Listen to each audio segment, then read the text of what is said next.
Israel Adesanya.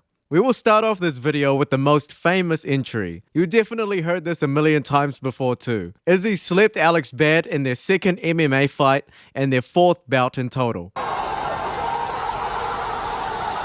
After a while, Izzy studied Alex's style and knew that a small window of opportunity was there. Alex doesn't really care about defense during his headhunting mode, which was how he got knocked out. And just to show how much that KO affected Alex, his head movement and defense is a lot better now, as seen in the Khalil Roundtree fight. But enough about that. What happened to Izzy? Well, to start off, with the most relevant news, he does not plan on fighting Alex anymore. The rivalry is over. Izzy even rooted for Alex to win in his recent fight too. So what happened since then?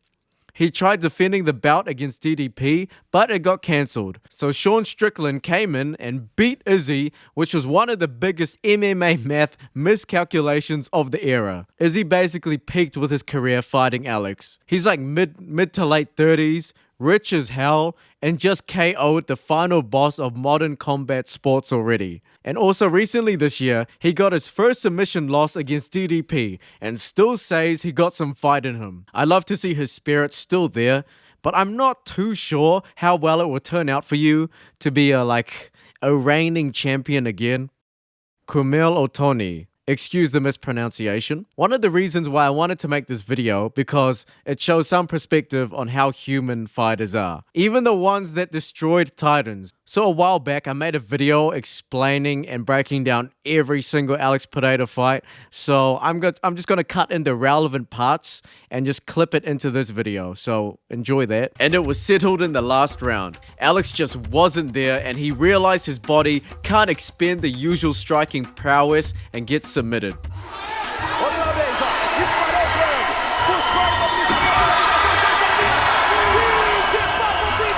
So just like that, Alex became an 0-1 fighter. Otoni, excuse the mispronunciation, had quite a good MMA career after this fight, having mostly wins after that. Yes, Alex was pretty bad in the ground game, but Otoni wasn't just some can though.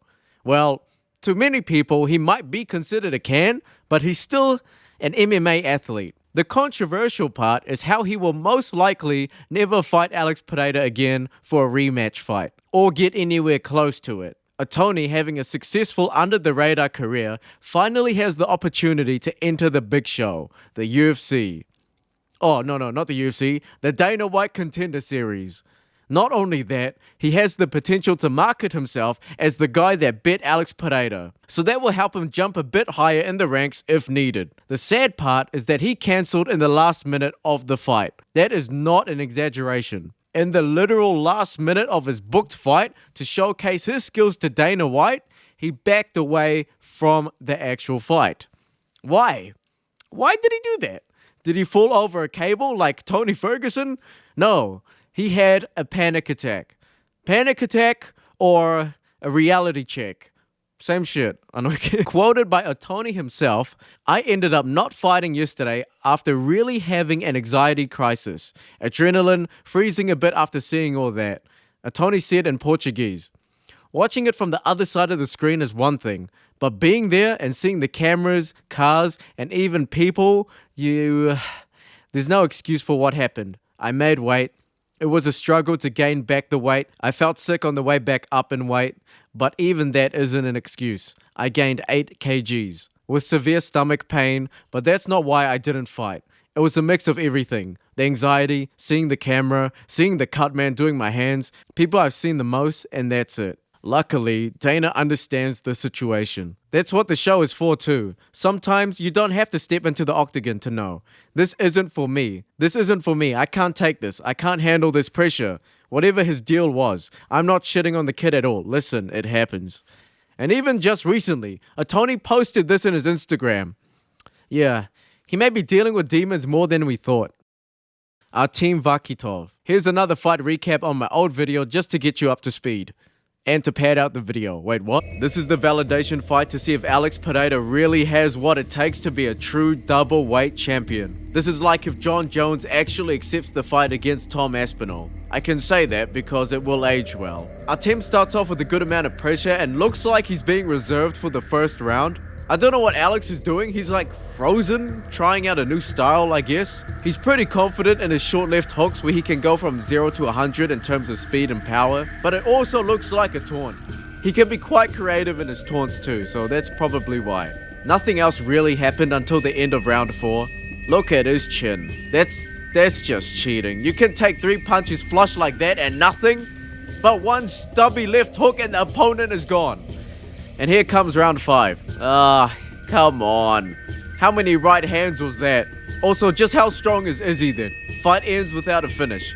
Pereira was more clean most of the time and landed so much more strikes. Our team got more critical moments, but it's just Alex's chin that makes it look like it was nothing. Of course, it comes to a split decision because the judges at the time are still in shock on how Alex just did that. And even the fighters are shocked on the result too. We all know what's going to happen next, but for right now, congratulations, double champion Alex. Our team Vakitov too. Here comes the rematch and Alex kinda has a good game plan. So he likes to clinch a lot and loves to taunt. I feel like he can clinch and win by points easily. And when he taunts, he can obviously see the readable cut-in and will just left choke him. And when he taunts, he can obviously see the readable cut-in and will left check hook him like usual. Alright, that take is good enough. I don't give a fuck. At the end of the day, Alex is not really scared of Vakitov. He already tanked all of his punches the first time. That is on some Looney Tunes type beat. Alex is just not phased. And here comes the moment I hate to show you. Yep, a point deducted to Alex because he was holding too much and not engaging. It's sad to say this, but this is what actually made him lose the fight. Alex just doesn't look interested anymore in glory. He clearly retired after this fight. Maybe defending 2 bouts at the same time in one organization isn't on his life to-do list, sadly. And thus begins his uprising MMA career. As random as those fights were, can we really say there is a rivalry between these two? I mean, I won't blame the UFC trying to milk this guy as the Alex Destroyer or something, but a rivalry? After that fight, our team did one more kickboxing fight and won, but something was off. He felt like this wasn't for him anymore. He later jumped into the MMA scene where he had a strong kickboxing advantage, just like Alex Pereira. Sadly, his first fight was a round 1 TKO loss where it was an arm injury. But his next fight was a round 1 TKO win. And then after that, another round 1 TKO win. He kind of made a name for himself, so he felt like the Dana White Contender Series was just the right time for him to showcase himself. And yes, you guessed it, he won by round 1 TKO. If this keeps up, he will become a really good draw and a new exciting light heavyweight fighter in the future. It's too early to even think how he would do against Alex if they were to fight again, but regardless, he should still definitely keep an eye on our team in the unranked scene anyway. Who doesn't like round 1 TKOs? Yusri Balgarui. Yusri had a trilogy kickboxing fight against Alex. He won the first fight via unanimous decision, then Alex one-upped him by winning the next fight and also the one after that with a finish. Both were extremely brutal too. The only key difference after this rivalry, quote-unquote rivalry, is that Yusri became a teammate for Alex. Since at least UFC 281, Yusri has been helping Alex with his UFC career and is probably a key player into Alex's success too. Well, I can say he's become really a brother of mine.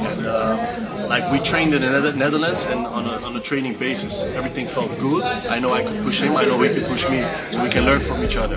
That was the main reason I was coming at the first time. But from the first minute I was here, he was, taking care of me, making sure I had a good place to stay, good food, I feel comfortable, be in the right mindset to train hard, So as a person, I think our bonds grew a lot. We came from being rivals to kind of being neutral training partners to really becoming brothers, and I'm proud of saying that. In August 2023, he had the chance to get a UFC contract fighting Marco Tulio Silva. Sadly, it did not go Yusri's way, where he lost via unanimous decision. He is one big dude standing at 6'5", and he fights at middleweight. He later polished his game with some MMA fights in another organization. After winning those, he had the chance once again to make a name for himself for the UFC. He TKO'd Tiger Iwasaki in the 3rd round, giving a stunning performance. But sadly, even with that knockout, he was still not personally given a UFC contract. The problem was that Dana saw the fight firsthand. Well, obviously. And the reasoning for not giving the contract was Uzuri was breaking too much rules. He did multiple eye pokes, which made him lose points in the fight. Dana can't handle two John Jones at the same time. Uzuri is kinda on a weird fence right now. He's the tallest middleweight, which can be a con for wrestling and jiu-jitsu. He's super kickboxing based, so he is still not used to fingerless gloves, hence the eye pokes, I guess. And he just scrapes by. He did win in spectacular fashion against Tiger, but it was like a war.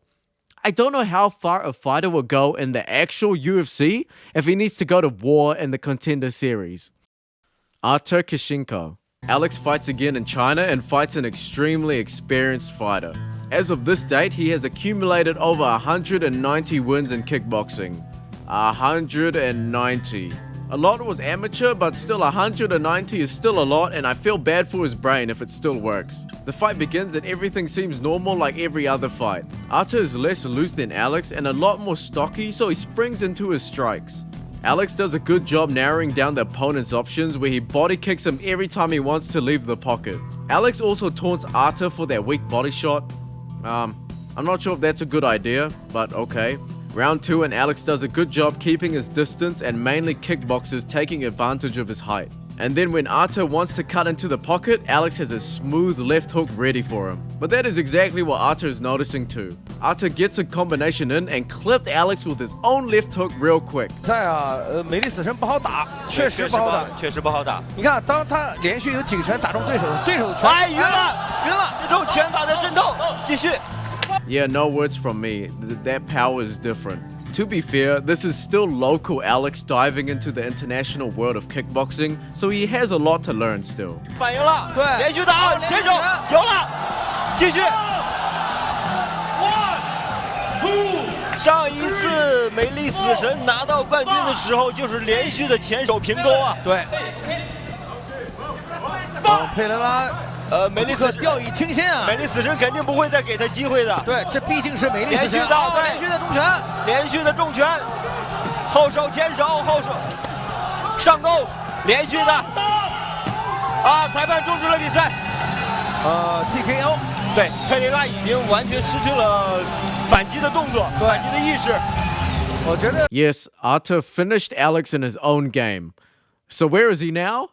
The true question should be, where has he been? Since the Alex fight, he has actually never lost. Crazy, right? He won 5 more times, with 4 being finishes by punching. Yes, that's very, very good. But here comes the good part. The kickboxing champion was later stripped in 2019 of his bout. He failed a doping test. I had no idea how people thought he was not on any sort of shit. It was so severe, he was suspended for 4 years. 4 years. So until July 24th, 2023. I guess Alex Pereira got the last laugh then. Artur is now currently unsuspended, but there is no news on what he is doing for his kickboxing career. Jason Winess. Jason Winess beat Alex Pereira twice, with one being a TKO, and later once again in glory when Alex was the reigning champion. People thought how well he would go against the old nemesis, Jason Winess. It was around 1 KO and Alex defended the belt pretty easily. Jason's combat career hasn't really bounced back ever since then as well. He lost 2 more times in kickboxing and decided to move to MMA. He was going well where he was at 2-0 at one point, but later had a 3-fight loss streak. There were more levels to this game than he imagined. No news of Jason pursuing any sort of fight in 2024 so far. He may be re-evaluating what he needs to do in life now, considering he is still only 33 years old. Not too old to quit, but also he isn't up there to reach the top tier of MMA fighters without any sort of crazy physical sacrifice. Yes, I'm talking about you, CTE. Artem Levin. Yes, it was a long time ago, 10 years ago, since that match, so you can't say either of these fighters are the same now. Artem is now retired. Well, considering he hasn't fought in nearly 5 years and is 37 years old, I would presume he's retired? He was the Glory Middleweight Champion and ACB Champion at one point too, after the Alex win. But nowadays, he is seen as a solid striking coach for some current fighters that you see today, and also a teacher of American Top Team according to his bio. So that being said, you could say he has a happy ending where he isn't struggling paycheck to paycheck with mid-kickboxing fights. Cesar Almeida. Before the Glory kickboxing days, Almeida and Alex were going at it. All 3 fights between the two were all by decision. Alex won by winning 2 out of the 3 matches. It was 9 years ago since their last fight. So what is Almeida doing now in 2024? Doing pretty good actually. He is in the UFC, and not only that, he fought in the same card as Alex Pereira in the recent UFC 307 card. He competes in middleweight and won against Ihor Potieria, via decision, leading to a record of 6-1. He is under hot fire recently too because, I don't know, UFC 307 is cursed for being so weird. A lot of fans think Almeida is a dirty fighter due to the eye pokes and other illegal shots. Thankfully, it got overshadowed by the hate for Mario that same day. Sergey Mazlobajev. Alright, that was probably the worst pronunciation on earth, but excuse me once again and for the last time. This is a bit of a bonus entry because no one really knows about this one. It's so way back that it was amateur kickboxing. Yes, that is protective gear. This was during Alex's alcoholic withdrawal phase, so you can see and how he lost. Alex's natural power was there, but because of his lack in experience and just general athleticism, that's a word, he lost by decision. Maslow showed more output and better defense, and also his form was a lot more textbook looking, so the judges just saw that as an easy unanimous win for him. But after many years, where is Maslow now? He is a Glory kickboxer with a professional record of 40 wins and 8 losses. He's actually very good, being also a one-time Glory light heavyweight champion as well. He currently fell short a couple of times, reaching the #1 spot again, but is still up there with the big dogs. So it's good to know that all of these fighters are still in the combat sports world even 15 or so years. Yeah. Wait. Is that even a good thing?